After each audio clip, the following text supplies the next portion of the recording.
जय श्री कृष्ण। नमस्कार दर्शक बंधु, माधव पवित्रवाणी राशिफल कार्यक्रम में आपण मानकु स्वागत करुछि। मो टैरो विशारद। प्रिय दर्शक बंधु, आज मु आपण मानकु कहिबी जे कि कर्कट राशि को बृहस्पति संचार संपर्क में कहिबी। ए कर्कट राशि को बृहस्पति संचार होउचंती।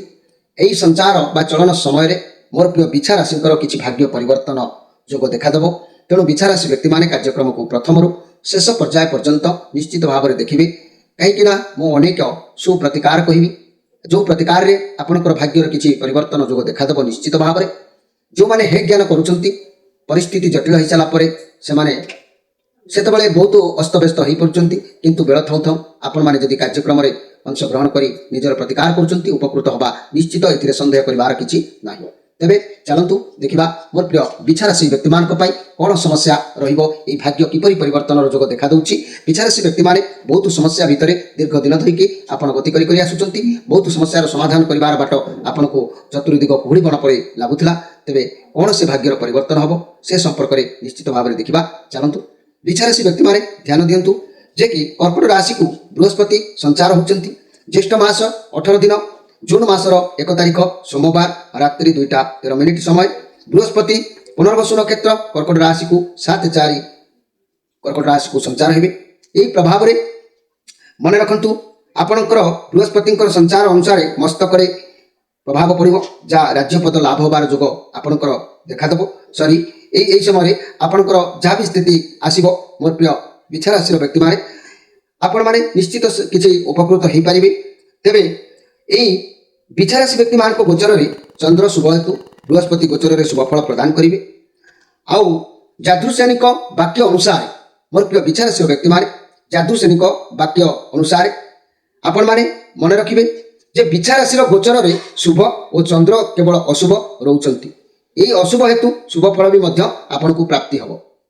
तेणु बृहस्पति अशुभ जो चंद्र अशुभ रोचंती सॉरी चंद्र अशुभ रोचंती। तेणु यार मध्य बृहस्पति किसी सामान्य जोग प्रतिकार देखादेव मु आपण मानक निश्चित कहबी। यही प्रतिकार जदि आपण माने करिवे निश्चित भाव में उपकृत आपण माने हे परिबे। एथिरे संदेह करिवार किछि नै, कारण जून मास ठारू अक्टोबर मास पर्यंत अशुभ फलर परिमाण सामान्य कम रहिबो। जा भोगुतले मोर प्रिय बिछा राशि व्यक्ति माने निश्चित मनरे आश्वस्ति आसीबो, आउ हृदय मध्य साहस रहिबो। भांगी जाउथिबा मन निश्चित बल पुणी निश्चित रहिबो। तेणु जून मास ठारू अक्टोबर मास पर्यंत अशुभ किछि परिमाण रे कमिबो। बृहस्पति शुभ स्थिति रे रहउथबारु जेते जहा असुविधा देखा देले भी मध्य मोर प्रिय बिछा राशि व्यक्ति माने साधारण जीवनचर्या निश्चित भाव में बजाई रहिबो। आय बेस भल रहिबो। मन रखंतु बिछा राशि व्यक्ति माने उत्तम पारिवारिक सुख लाभ आपण अवश्य करिवे। विवाह निमंते प्रस्ताव स्थिरकृति निश्चित होई पारिबो। बिछा राशि व्यक्ति मानक पाई गृह शुभ मांगल्य काम संपादन सुख समृद्धि वृद्धि पाइबो। आउ व्यवसाय रे निश्चित भाव में उन्नति जोग देखादेव। एभली अनेक शुभ फल मध्य आपण भोग करिवे।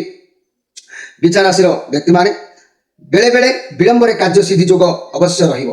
तेणु आपण माने एई जून मासरू अक्टोबर मास पर्यंत भल शुभ फल पाइबा पाई केबे भी सुजोग को हाथ छड़ा करंतु नाही। मोर प्रिय बिछा राशि व्यक्ति माने मु कहि दउछि एई मई मास थारू मु कहि दउछि जे आपण माने एई जो 5 मास रे कोन उपाय कले निश्चित भाव में उपकृत आउरी भल होई पारिबे से विषय कहि देबी। ता पूर्व मु आपन को टिके सतर्क सूचना जणिबा को चाहूछि। मन रखंतु एई जून मास 13 तारिख 14 तारिख 15 तारिख 16 तारिख, जुलाई मास 11 तारिख 12 तारिख 13 तारिख 14 तारिख, अगस्त मास 7 तारिख 8 तारिख 9 तारिख 10 तारिख, सेप्टेम्बर मास 3 तारिख 4 तारिख 5 तारिख 6 तारिख 7 तारिख 30 तारिख एवं अक्टोबर मास 1 तारिख 2 तारिख 3 तारिख 4 तारिख 28 तारिख 29 तारिख एवं 30 तारिख। यही जून मास ठारू अक्टोबर मास पर्यंत जो तारिख गुड़िक मु आपण मान पाखरे कहली यही दिवस गुड़िक आपण माने दूर यात्रा करिवे नाही, कारण शुभ काम निषेध। कहीं यही तारिख गुड़िक घात चंद्र अष्टम चंद्र रोथबारु मानसिक शारीरिक पीड़ा आर्थिक क्षयक्षति शुभ काम बाधा विघ्न समस्या सृष्टि अघटन कर्मचिंता पारिवारिक चिंता आदि अति अशुभ फल जोग सबू रहिबो। ତେଣୁ ଏହି ତାରିଖ ମାନଙ୍କରେ ବିଶେଷ ସତର୍କତା ଅବଲମ୍ବନ କରିବା ଉଚିତ ଅଛି। ଏହାଛଡ଼ା ପ୍ରତି ମାସର ଶୁକ୍ରବାର, ପ୍ରତିପଦ, ଷଷ୍ଠୀ, ଏକାଦଶୀ, ଅମାବାସ୍ୟା, ମାସାନ୍ତ ଦିନଗୁଡ଼ିକ ମଧ୍ୟ ଆପଣମାନଙ୍କ ପାଇଁ ବିଛାରାଶି ବ୍ୟକ୍ତିମାନେ ଅଶୁଭ ରହିବ। ଏହି ଦିନମାନଙ୍କରେ ଇଷ୍ଟଦେବୀ ମା ମଙ୍ଗଳା, ଇଷ୍ଟଦେବ ଶ୍ରୀ ନୃସିଂହଦେବଙ୍କୁ ଧ୍ୟାନ କରିବା ଆବଶ୍ୟକ ଅଛି। ତେବେ କିଛି ପରିମାଣରେ ଅଶୁଭ ଫଳ ମଧ୍ୟ ଏଥିରେ ଘଟିବ। ତେବେ ମୋର ପ୍ରିୟ ବିଛାରାଶିର ବ୍ୟକ୍ତିମାନେ ଏହି ତାରିଖ ଗୁଡ଼ିକକୁ ଛାଡ଼ି ଅନ୍ୟାନ୍ୟ ଯେତେ ରହିଲା ସେଥିରେ ଆପଣ ନିଶ୍ଚିତ ଭାବରେ ଏହି 5 ମାସରେ ଅନେକ ଶୁଭ ଫଳ ପ୍ରାପ୍ତି କରିପାରିବେ। ତେଣୁ ଆପଣମାନଙ୍କର ଯେହେତୁ ଚନ୍ଦ୍ର ଅଶୁଭ ରହୁଛନ୍ତି, ତେଣୁ ଚନ୍ଦ୍ର ଅଶୁଭ ରହିଲେ ବି ମଧ୍ୟ ଆପଣଙ୍କୁ ଯେତେବେଳେ ବୃହସ୍ପତି ଶୁଭ ଫଳର ପ୍ରଧାନ ରାସ୍ତା ଦେଖାଉଛନ୍ତି, ମୋର ପ୍ରିୟ ବିଛାରାଶିର ବ୍ୟକ୍ତିମାନେ ମନେ ରଖନ୍ତୁ ଯେ କି କିଛିଟା ଆପଣଙ୍କୁ ଉପାୟ କହୁଛି। ଏହି ଉପାୟକୁ ଆପଣ ଅନୁସରଣ କଲେ ନିଶ୍ଚିତ ଭାବରେ ଶୁଭ ସ୍ଥିତିରେ ପହଞ୍ଚି ପାରିବେ। କ'ଣ ସେ ଉପାୟ? ବୃହସ୍ପତି ଅଶୁଭରେ କିଛି ଦାନ, କିଛି କର୍ମ କରିବାର ଅଛି। ମନେ ରଖନ୍ତୁ, ବୃହସ୍ପତି ଅଶୁଭ ଗୋଚର ଫଳହାନିର ନିମନ୍ତେ ଚଳନ ସମୟରେ ଆପଣ କ'ଣ କରିବେ ନା କିଛି ଗୁଡ଼ ଆଉ ହଳଦୀ ଖଣ୍ଡ, ଅଶ୍ୱ, ହଳଦିଆ ଧାନ, ହଳଦିଆ ଲୁଗା, ପଦ୍ମରାଗ ମଣି, ସମୁଦ୍ର ଲବଣ ଏଥିମଧ୍ୟରୁ ଯେକୌଣସି ଜିନିଷ ପ୍ରାପ୍ତି ଦ୍ରବ୍ୟ ସହଭକ୍ତିର ସହିତ ଦକ୍ଷିଣା ସହିତ କିଛି ଗ୍ରହ ବ୍ରାହ୍ମଣକୁ ଆପଣମାନେ କାହାକୁ ବ୍ରାହ୍ମଣ ଦେଖିକି ଦାନ କରିପାରିବେ। 1 ନମ୍ବର କଥା। 2 ନମ୍ବର କଥା ହେଲା ବୃହସ୍ପତିଙ୍କୁ ସମ୍ପୂର୍ଣ୍ଣ ଶୁଭ ରଖିବା ପାଇଁ ଯେ କି ଶୁଭ ସମୟ ଗୁରୁବାର ଦିନ ସଂଗୃହୀତ ହୋଇଥିବା ଏକ ବ୍ରହ୍ମଯଷ୍ଟି କବଚ। ଏହି ବ୍ରହ୍ମଯଷ୍ଟିର ମୂଳକୁ ନିଜର ନାମ ଗୋତ୍ରରେ ବୃହସ୍ପତି ମନ୍ତ୍ରରେ ଅଭିମନ୍ତ୍ରିତ କରି 108 ଆହୁତି ଘୃତ ହୋମ କରାଇ ପୁରୁଷ ବ୍ୟକ୍ତିମାନେ ଡାହାଣ ବାହୁରେ, ନାରୀମାନେ ବାମ ବାହୁରେ ଧାରଣ କଲେ ଅନେକ ଶୁଭ ଫଳ ପାଇବେ। ଅଶୁଭ ଫଳ ମଧ୍ୟ ଅନେକ ଆପଣଙ୍କର ହ୍ରାସ ପାଇବ। ଏହି ବୃହସ୍ପତିଙ୍କୁ ତାଙ୍କର ଅଶୁଭତ୍ୱକୁ ଦୂର କରିବା ପାଇଁ ମନେ ରଖନ୍ତୁ ଯେ କି ହଳଦିଆ ରଙ୍ଗର ବସ୍ତ୍ର ପ୍ରାୟ ସମୟରେ ଅକ୍ଟୋବର ମାସ ପର୍ଯ୍ୟନ୍ତ ପ୍ରାୟ ସମୟରେ ଆପଣ ବ୍ୟବହାର କରନ୍ତୁ। ମହିଳାମାନେ ଲୁଗା ବା ଝିଅମାନେ ପୋଷାକ, ଆଉ ପୁଅମାନେ ଟି ସାର୍ଟ, ରୁମାଲ, ଗଞ୍ଜି ଯାହା ବି ହେଉ କିଛି ହଳଦିଆ ରଙ୍ଗର ଅଧିକାଂଶ ସମୟରେ ଧାରଣ କରନ୍ତୁ। ପ୍ରତ୍ୟେକ ଗୁରୁବାର ଏହି ବୃହସ୍ପତିଙ୍କୁ ଶୁଭ ଦୃଷ୍ଟି ରଖିବା ପାଇଁ କିଛି ଉପକୃତ ହେବା ପାଇଁ ଓಂ ବ୍ରୂଂ ବୃହସ୍ପତେଃ ନମଃ ଏ ମନ୍ତ୍ରକୁ ପ୍ରତି ଗୁରୁବାର ପ୍ରାୟ ଜପ କରନ୍ତୁ। ଆଉ ଏହି ବୃହସ୍ପତିଙ୍କ ଶୁଭ ଦୃଷ୍ଟି ପାଇବା ପାଇଁ ବୃହସ୍ପତି ମହାଯନ୍ତ୍ର ପ୍ରାଣ ପ୍ରତିଷ୍ଠିତ ହୋଇଥିବା ମହାଯନ୍ତ୍ରକୁ ଆପଣ ଅକ୍ଟୋବର ମାସ ପର୍ଯ୍ୟନ୍ତ କୌଣସି ସ୍ଥାନରେ ରଖି ପୂଜା ଟିକେ କରନ୍ତୁ କିମ୍ବା ତାକୁ ଦର୍ଶନ କରନ୍ତୁ। ଏହି ବ୍ରହ୍ମଯଷ୍ଟି କବଚକୁ ଧାରଣ କରନ୍ତୁ, ନିଶ୍ଚିତ ଭାବରେ ଉପକୃତ ହେବେ। ଏବେ କେବେ ଏହାକୁ ହାତଛଡ଼ା କରନ୍ତୁ ନାହିଁ ମୋର ପ୍ରିୟ ବିଛାରାଶିର ବ୍ୟକ୍ତିମାନେ। କାରଣ ଯିଏ ସମସ୍ୟାକୁ ସାମ୍ନା କରିଛି ସେ ଜାଣିଛି କେତେ ଏହା ସହଜ, କେତେ ଭୟଙ୍କର।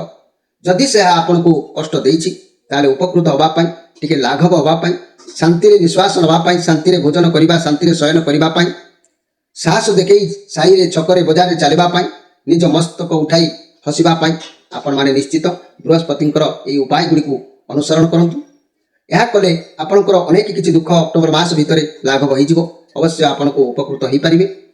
ଯଦି ଆପଣମାନେ କୌଣସି ସ୍ଥାନରେ ପ୍ରାଣ ପ୍ରତିଷ୍ଠିତ ବୃହସ୍ପତି ମହାଯନ୍ତ୍ରକୁ ନ ପାଇଲେ କିମ୍ବା ଆପଣମାନେ ଯଦି ବ୍ରହ୍ମଯଷ୍ଟି କବଚର ଦିବ୍ୟ କବଚକୁ ଆପଣ ନ ପାଇଲେ ଆମ ଚ୍ୟାନେଲରେ ଆମେ ନମ୍ବର ଦେଇଛୁ। ଆପଣମାନେ ପ୍ରତ୍ୟେକ ସନ୍ଧ୍ୟା ସମୟରେ ଫୋନ କରି ଯୋଗାଯୋଗ କରିପାରିବେ, ଅର୍ଡର କରିପାରିବେ। ଆପଣମାନଙ୍କର ମଙ୍ଗଳ ନିମନ୍ତେ ଏଭଳି କାର୍ଯ୍ୟକ୍ରମକୁ ଉପସ୍ଥାପନାରେ ଆମେ ସ୍ଥାନ ଦେଇଛୁ। କେବଳ ଆପଣମାନେ ଉପକୃତ ହେବେ। ଆଉ ଆପଣମାନଙ୍କର ଯେଉଁ ରହସ୍ୟମୟ କଳ୍ପନା ଭିତରେ ହଜି ଯାଇଛନ୍ତି ସେଥିରୁ କିପରି ମୁକ୍ତ ହେବେ ଏହି ଉପାୟ ସେଥିପାଇଁ ଆପଣମାନଙ୍କ ପାଖରେ ଉପସ୍ଥାପନାରେ ରଖୁଛି। ତେବେ ମନେ ରଖନ୍ତୁ ମୋର ପ୍ରିୟ ବିଛାରାଶି ବ୍ୟକ୍ତିମାନେ, ଆପଣଙ୍କ ରାଶିର ଅଧିପତି ଗ୍ରହ ହେଉଛନ୍ତି ମଙ୍ଗଳ। ମଙ୍ଗଳ ଅସନ୍ତୁଷ୍ଟିରୁ ଅନେକ ପ୍ରକାର ଅମଙ୍ଗଳ ହୋଇଥାଏ, ଅନେକ ରୋଗ ହୋଇଥାଏ। ତେଣୁ ବୃହସ୍ପତି ଯେତେବେଳେ ଶୁଭ ଦୃଷ୍ଟିରେ ଥାନ୍ତି ସେତେବେଳେ ନିଶ୍ଚିତ କିଛି ଶୁଭ ଫଳ ପ୍ରାପ୍ତି ହୋଇଥାଏ। ତେଣୁ ଏହି ଶୁଭ ଫଳ ଆପଣଙ୍କ ପାଇଁ ନିଶ୍ଚିତ ପୁଷ୍ପବୃଷ୍ଟିତ ହେଉ, ଆପଣଙ୍କର ଦୁଃଖ ଦୂର ହେଉ, ମୋର ଏହା ହେଉଛି କାର୍ଯ୍ୟକ୍ରମ ତରଫରୁ ପ୍ରାର୍ଥନା। ଆପଣଙ୍କୁ ଯଦି ଆବଶ୍ୟକ ଅଧିକ କିଛି ହୁଏ ତାହେଲେ ଆପଣମାନେ ଯୋଗାଯୋଗ କରିପାରିବେ। ଆପଣମାନଙ୍କଠାରୁ ବିଦାୟ ନେଇ ରହୁଛି। ନମସ୍କାର।